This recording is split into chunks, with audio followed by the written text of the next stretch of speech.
Okay, from the fuel plan folder, we're going to start off with MyFitnessPal first, since food journaling is going to take probably the most amount of time out of all of them. That being said, it's the most important to get a better understanding of your diet. So once you've created a profile and you're logged in, hit that plus button at the bottom, and then we're going to go to food. From here, you'll see there's meals, snacks. If you don't have the pro version, which you don't need, you can't timestamp.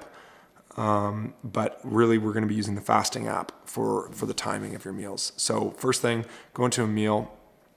First thing you consume of the day, let's call that meal number one. Now, as you start to add more foods, your recents, your frequent, my foods, meals, etc. will populate, and it'll make it a lot easier. So in fact, the most amount of work is just the first couple days because you'll tend to eat similar foods. One of the biggest benefits to using MyFitnessPal is using the barcode scanner. So from the barcode scanner, I can quickly add a food just by simply pointing the camera at it. And there we go. There's enhanced collagen. And then I can go ahead and add that if that were a food I consumed this morning. Or I can delete it as I will. But what I would do if I was adding a meal that I already have stored, I can go into my meals. Let's see, what was my first one I had this morning? I have it actually in frequent. There it is, MCT Butter Collagen Mushroom Coffee. And for those of you that know me or don't know me, that sounds pretty weird. And for those of you that do know me, that still is weird. But that was the first thing I had this morning. So I'm going to go ahead and hit that check mark in the top right and add that to my morning. Now, I recommend doing this as you go because as you go, you won't forget things that you've had and you'll have the habit of doing it right away. And we talk about in Fuel Plan habit stacking, being able to add this to right after you consume your food creates the habit of logging, and more accurate logging is going to give you a better representation. So here we go. Here's our first meal. The ads as well. If you go premium, you won't get the ads, but again, you don't need to. So once that's logged in, you would do this for all foods. Anything that contains a calorie, you add in there. Now, snacks, if you want to add different snacks, you can do that too. It's up to you for the purpose of what we're using this for.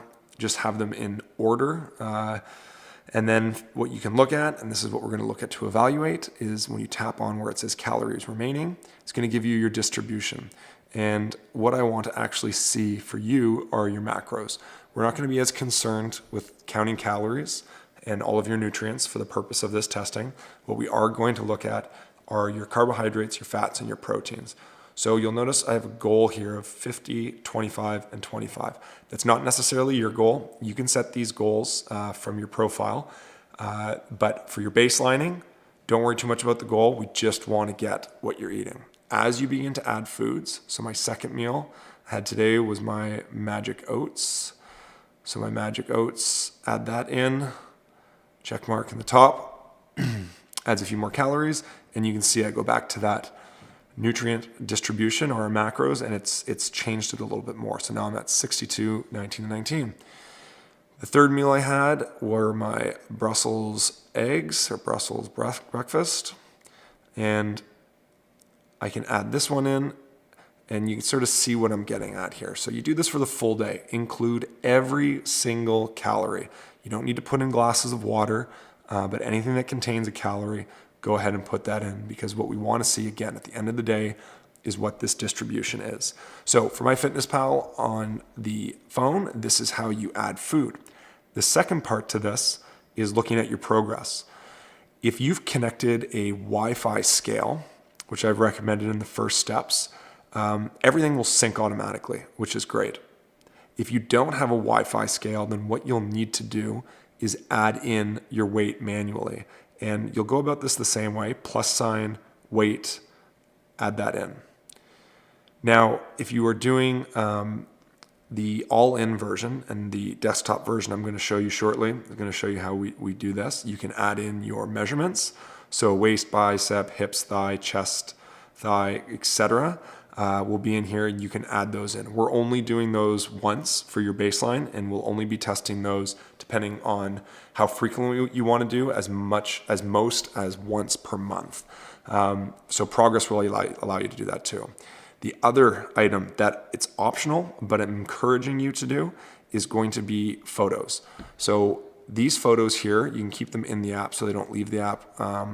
You can add them from a photo in your Photos app, but what you can do here is peg what you looked like on the day of that weight. And this is more for you to see your change, because you won't see all of the change your body goes through. And in fact, a good example of this is when you go to see a friend or family member that hasn't seen you for a while and you've gone through significant change. Say you've gone through significant weight loss. They're the first person to tell you, wow, you've really changed. And when they say that to you, and you've probably had this happen, you don't realize it as much as they have. These progress photos will allow you to see that. And this is a very simple way for you to snap a shot and see your progress. For the first timers, if you're doing the weight and the photos, it's quite simple. The all in, you'd be doing weight, photos, and measurements.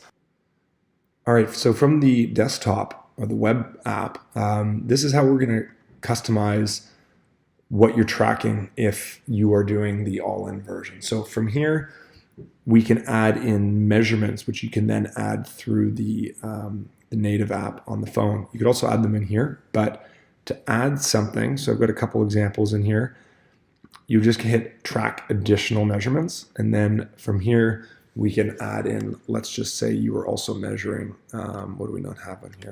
Let's call them shoulders, add measurements. Okay, and then when you go into your native app, you'll be able to see this all here. So this is really the only thing you need to do from your desktop app. And of course, if you're using this app, then you can also do your logging as well. It's not quite as intuitive. You don't have the barcode scanner. It just doesn't flow as well, but you are able to do it too. Again, just from here, if you want to get to my check-in, you go to my home, check-in, add this info in here.